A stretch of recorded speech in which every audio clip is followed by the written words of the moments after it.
Jimmy is separating the pulp and fiber from the juice in his oranges. Then we see that Miss Nguyen wants Jimmy to separate his cell phones from her nail salon. We also see Kim trying to separate her public defending work from Mesa Verde. Separation was the theme of this episode. And through this theme, we can see why Kim looks at Chuck like this and Jimmy like this. Hey, I'm G, and this is the G-Spot.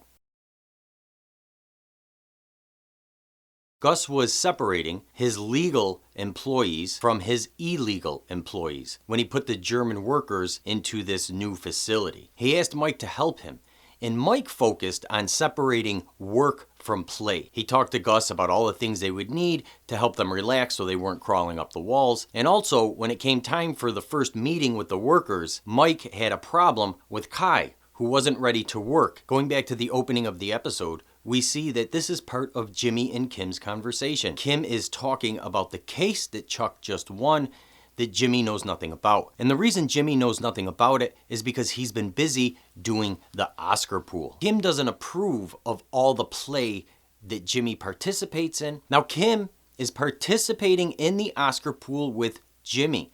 And this isn't too surprising to us, right? Because we have seen that Kim is willing to play along with Jimmy at times. But it does appear that this may be changing. The other thing we see in the conversation in the opening is what impressed Kim about Chuck's win. And as Kim is explaining it to Jimmy, she tells him how Chuck found a very obscure legal way to defend his client. And that's the key there, that Chuck found justice for a victim in a legal way. And these are the two things that Kim is growing tired of with Jimmy. We saw that Kim really needs somebody who can respect separating work from play and somebody who operates on a legal level in the world. This is really important to Kim. Law is a big part of her life and she really respects the law. And she needs a partner who respects the law as much as she does. And Jimmy just isn't that guy. When Kim looks at Jimmy, she doesn't see a successful person like Chuck. She sees someone who doesn't understand how to separate work from play, and she sees someone who doesn't know how to separate legal from illegal. When Kim looks at Chuck, she's like a dreamy little schoolgirl with a crush, and she is so impressed by his lawful success. After Kim and Jimmy have their little meeting, we notice that they separate. We see Kim leaving Jimmy behind. And this is a big moment for Jimmy because he realizes that once Kim becomes a lawyer, that she's basically going to leave him behind. We then see Jimmy walk off and Jimmy enters the law library. This entering of the law library is fairly significant at the end of the episode, so let's not forget about it. Kim is really separating from Jimmy in this episode. After she saw that he was so determined for them to open up a law firm together, she did what she needed to do to make sure that that was out of the equation and that Jimmy was no longer thinking about it. It was a big hard no from Kim. Kim is trying to build a successful, meaningful life, and she's doing it without Jimmy. This is really accented during the lunch when we see that two of the biggest things that have been happening in Kim's life, she has to tell Jimmy about at the lunch. Jimmy had no idea she was working as a public defender, and when she tells him about opening up the banking division in a new law firm, she says that she was asked to do it. Kim lies to Jimmy because she wasn't asked.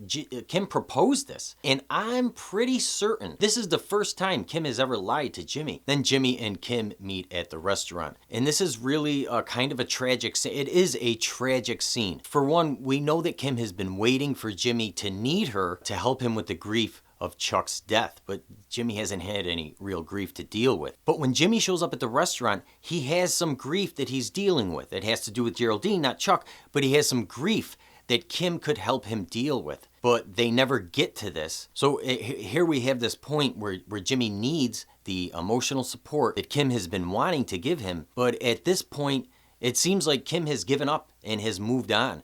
And so she doesn't see this opportunity. She's no longer looking for it. And instead, what happens at this lunch is Kim delivers two huge blows to Jimmy. The first blow has to do with when he calls her Jezebel when he first sits down, and Kim tells him she doesn't want to play that. She just wants to be Kim and Jimmy. Jimmy's okay with that, and they go on, and then Kim tells him, not only don't I want to play with you, but I also don't want to work with you. We saw when Jimmy was on the phone with Geraldine's nephew. Geraldine's nephew says, Hamlin McGill, isn't that you? And Jimmy says, no, it's just a coincidence. Jimmy feels no sense of belonging to McGill's or to his family.